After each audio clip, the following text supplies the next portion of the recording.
Hey guys, it's Jerome from the Neutral Corner Podcast.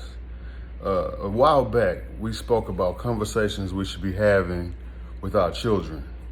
And these were conversations that maybe were not in positions to have when we were children. Our parents were not in a position to have with us when we were children. And today, we want to talk about finances and the path to home ownership by age 30. When a child turns 16 and he or she gets his or her very first job, this job is practice for real life.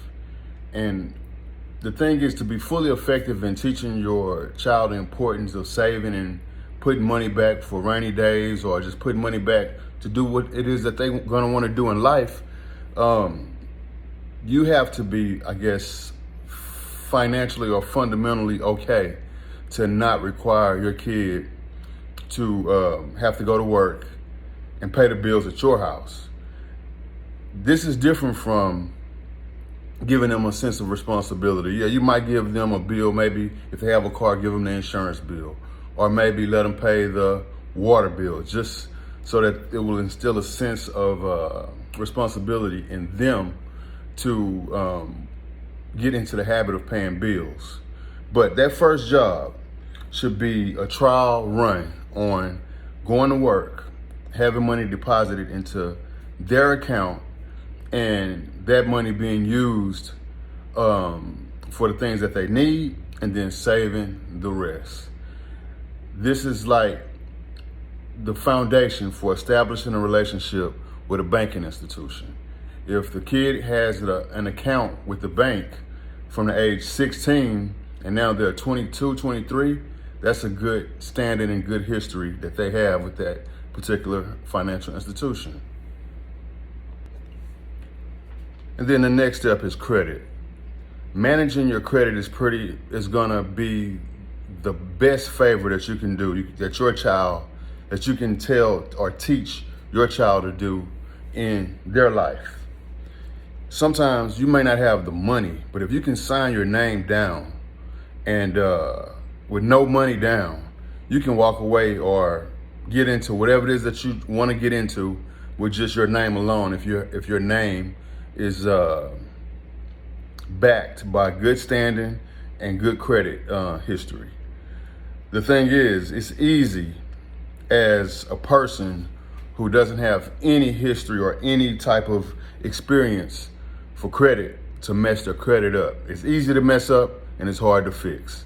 I remember when I turned 18 and they knew I was turning 18 before I knew I was turning 18. They started sending me all type of credit card applications in the mail. And yeah, I signed up for them and I got credit cards, maxed them out, didn't have a legitimate job to maintain credit card payments at that time. So what happens is by the time I'm an adult at 21, my credit is already jacked up and I'm not in a position to do nothing but work and save and try to get what I want through that. But that's spinning your wheels. If you let your credit work for you, for the things that you need in life, you can use your money, your hard cash or the money that you save just for rainy days and other stuff that you may need it for. But the thing is, you manage your credit. Get a credit card. Don't get a credit card if you don't have a job to pay that monthly bill. Because once a child gets credit and they go and max the card out, first of all, you're only supposed to use 25% of what's on the card to begin with. Nobody ever told us that. Nobody ever said don't get the card and just go on a spending spree and then pay the little $25 that they're going to ask you for at the end of every month. You will never pay, and that reports negatively on your credit when you do that. And also, don't mess your child's credit up by putting phone bills or light bills or water bills, gas bills, cable bills in your kid's name. Because what that does is by the time they're an adult and they need their own credit, they already have negative marks against their name because their parent used their credit for the stuff that they needed. So We're teaching the child to go to work. We're teaching them to manage their banking account, teaching them to save money, teaching them to manage their credit. If we're doing this, and by the time the child is 22, 23 years old, if they decided to go to school or not go to school or whatever, they have most of the things that they will need to go towards purchasing a home. And if you have a good credit score, you have earnest money down, you have money for closing costs, pretty much you're there. You're on your path to home ownership. Your debt to income ratio, you have to pay attention to that. You don't want to have a whole bunch of assets and you have a lot of bills to pay at the end of the month and you're not bringing in enough money to,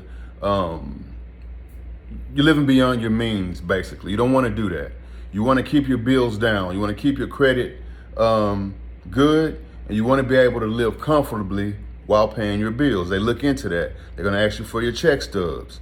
And for the most part, we think as people that buying a home or getting a home is a hard thing to do. Yeah, it's hard when before you know it, your credit is messed up. Yeah, it's definitely hard because it's hard to recover from that. But if you give your kids the knowledge while they're still kids and before they start making moves in the world on their own, then you give them a fighting chance at some of the great stuff that's available in this life. Another thing that you can do to help your kid, for those of you who have decent credit, you can put your child on one of your credit cards. Don't give it to them. No, don't give it to them. But use that card for maybe gas. Pay that balance off. The card that's going to be in your child's name. Use that card for lunch. Pay the balance off.